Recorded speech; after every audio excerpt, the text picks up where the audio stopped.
I'm here with the cover Contessa to answer a question. If you could choose a destination with no limit on time or money, where would you choose to go?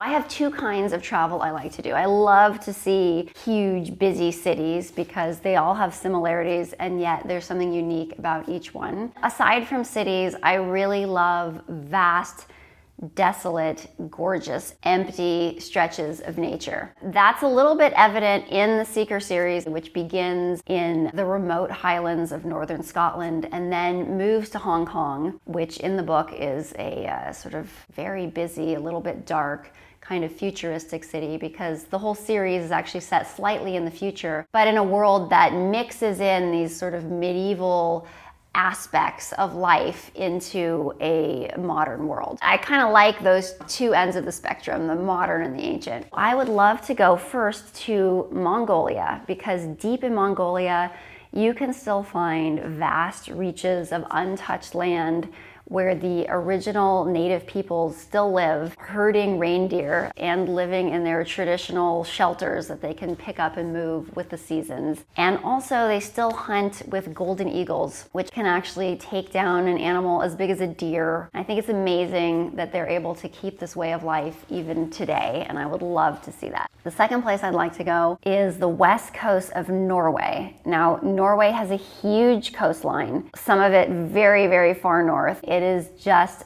a magnificent stretch of locations with crystal blue, freezing seawater and ice-covered mountains. Going there by boat would be an epic vacation and an epic setting for a future story.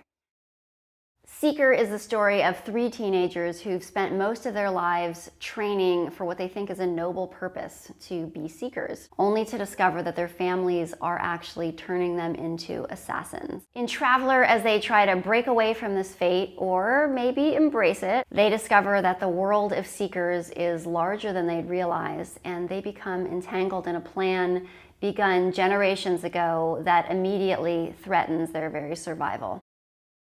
Thank you for watching, and thank you to the cover Contessa for having me on your site.